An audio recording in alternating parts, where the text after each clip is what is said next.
Successful companies build and nurture dream teams as the foundation of their success. I call it DTS, dream team status. Those teams drive innovation, growth, excellence in customer service, and enhance the reputation of the business in so many ways.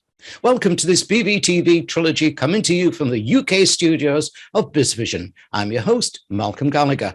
Now, a dream team is not something that you order through Amazon.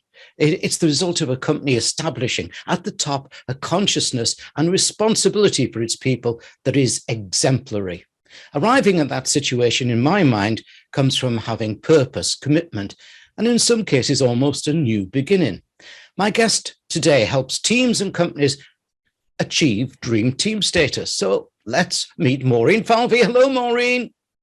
Hello, Malcolm. It's so good to be with you today.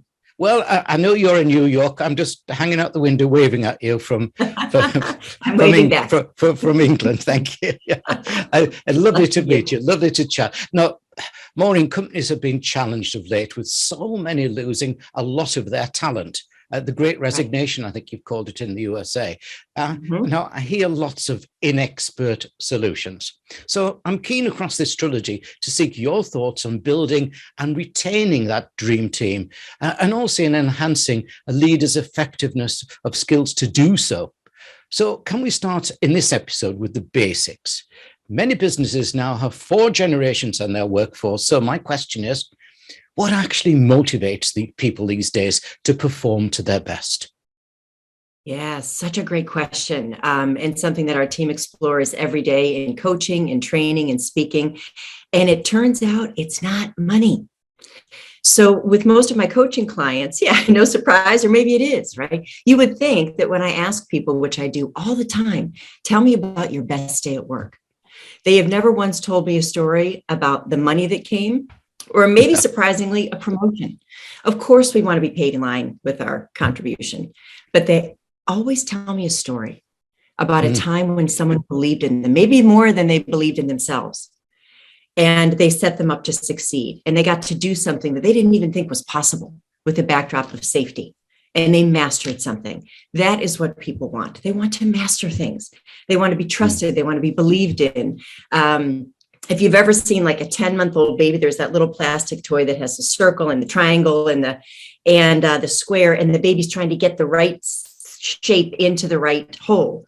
When they finally do, right, we're no different. We got taller, but we want to master things. And so what I've noticed, which is so interesting, is that in the fate, you mentioned the Great Resignation, companies and agencies have been getting it wrong. So they say, I don't want you to leave me, so I'm going to make it easy. And I'm going to give you all the time off that you need. And that tricky project, I'll just do it myself. That is not what people want. We still want to master things.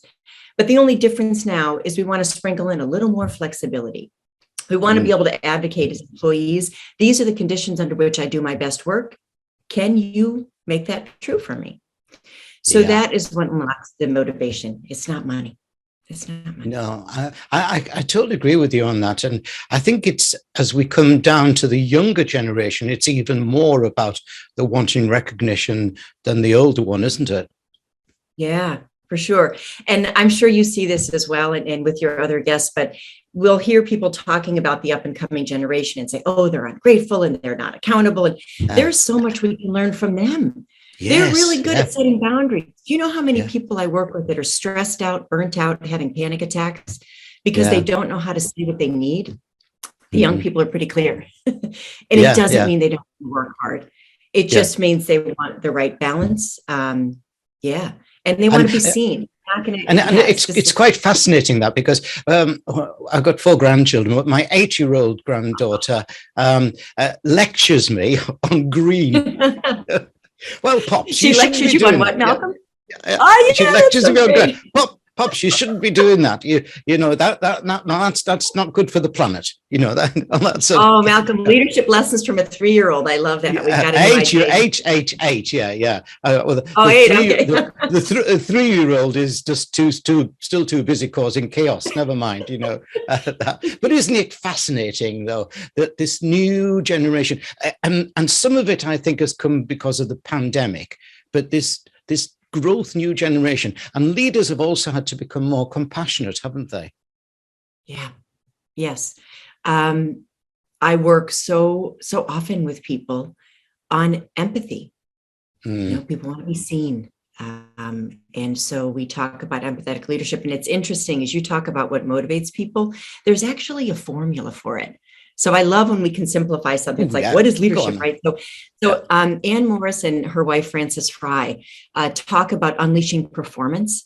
And it's very simple, right? It's high standards plus high devotion equals high potential, right? HS plus HD equals HP. So, and if you only have one of those two things, you don't have it yet, right? You can absolutely learn it. So I'm on a mission to help people become that leader that everyone wants to work with and for. That's how you do it. So you set just do that. Just do that formula again, please, Maureen. Sure. High standards. So what is the excellence? I want you up here outside your comfort zone, which is where we're at our best. High standards plus high devotion, which is the care, the career pathing, the safety, right? The I see you. I'm going to invite you to master something with a backdrop of safety equals high potential or unleashed potential. Yeah, that high devotion is fascinating from my point of view, because we have our Conscious and Better Business channel, and we're talking in there about DEI, diversity, equality, inclusion. But I've changed it now to what I call BIDE, because they've put a B in, which is belonging.